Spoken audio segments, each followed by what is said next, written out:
Good morning students, मैं हूं सनत। आप सभी का स्वागत है सनत क्लासेस में। आज हम सॉल्व करेंगे क्लास 5 मैथ चैप्टर 5 डेसिमल।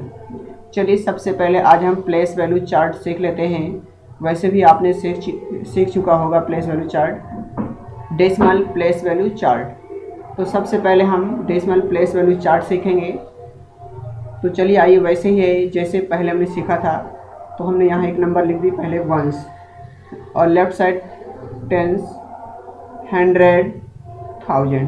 चलिए एक बार फिर से, वंस, टेंस, 100, 1000, वंस, टेंस, 100, 1000। और राइट साइड क्या होगा? टेंथ्स, यानी TH लग जाता है। टेंथ्स, 100, 1000, TH लग गए सभी में।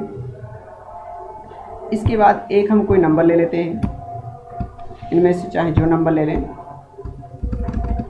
चलिए हमने एक नंबर ले लिया 25.56।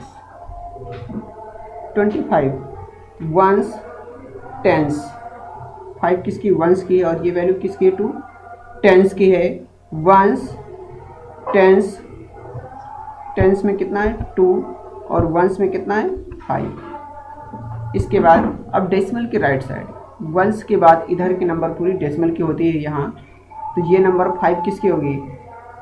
टेंथ। वंस के बाद क्या आता है? इधर दोनों साइड वंस नहीं होते, सिर्फ वंस एक साइड होता है। यहाँ वंस हो गया था ये नंबर किसकी? वंस की। और वंस के राइट आएंगे तो क्या होगा? टेंथ।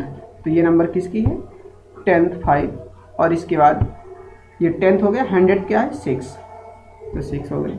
इस तरह से चलिए नेक्स्ट एक कोई हम एग्जाम्पल ले लेते हैं। 234.96।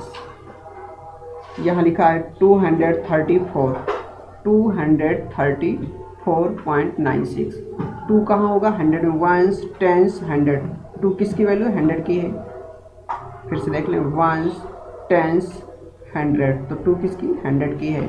तो 2 हमने 100 पे रख दिया। 3, 4, इसके बाद ये वैल्यू किसकी? ये वंस की थी। और 9 किसकी है? टेंथ की। तो 9 कहाँ रखेंगे? टेंथ में। तो यहाँ कितना आ जाएगा? 9। और इसके बाद 6 कहाँ?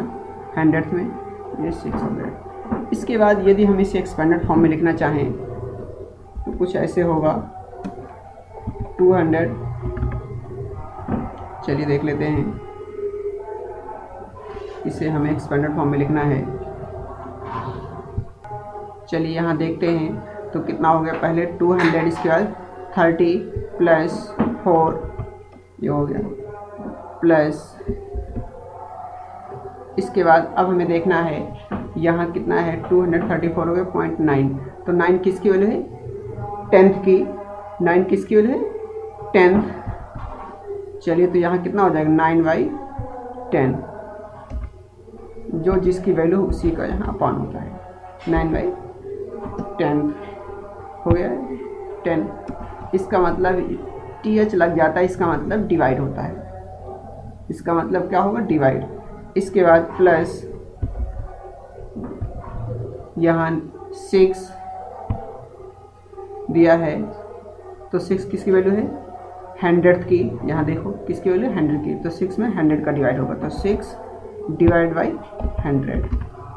ओके, इस तरह से आपको सॉल्व करना है। चलिए एक क्वेश्चन और देख लेते हैं, जैसे 0.56, 0.45। इसे हमें एक्सपेंडेड फॉर्म में लिखना है। तो सबसे पहले यहाँ वंस, टेंस दोनों नहीं है, इसके बाद सीधे डेसिमल की वैल्यू आ गई है। तो इसे हम क्या लिखेंगे? 4। और ये क्यों 4 किसकी वैल्यू है? बोलो टेंथ की। यस, टेंथ की है, तो यहाँ ये 10th हो गया। इसके बाद प्लस, अब 5 किसकी वैल्यू है? 5 10th के बाद ये 100, तो 500 की वैल्यू, तो 5/100। इस तरह से आप याद रखेंगे। या वैसे भी डेसिमल हटाना है आप जानते हैं, तो इसमें यहाँ हमने 4 लिखा। 4 में किसका डेसिमल हटाएंगे? तो 4 को 0 और यहाँ डेसिमल को 1। इसके बाद 5 को हमने 5 लिखा, इसके बाद 5 को 0, 4 को 0, डेसिमल को 1, इस तरह से हमने इसे कंप्लीट कर दिया। चलिए जैसे मान लेते हैं हम इसे कुछ डेसिमल फॉर्म में लिखना चाहते हैं तो ऐसे कुछ लिखते हैं 0 यानी 0.4 प्लस पॉइंट, हमने 4 लिख दिया है। अब के बाद 4 के स्थान पे 0 करेंगे 0.5, देखिए 0.4, 0.05 और यहाँ स्टैंडर्ड फॉर्म में लिखने के लिए 0 लगा सकते हैं, ना लगाएं तब भी कोई नो प्रॉब्लम, या हम 0 लिख देते हैं, स्टैंडर्ड फॉर्म हो जाता है। ओके, इस तरह से। चलिए आज हम इस वीडियो में इतना ही रखते हैं, इसके बाद नेक्स्ट वीडियो में मिलते हैं। तब तक के लिए thanks, have a nice day. Okay.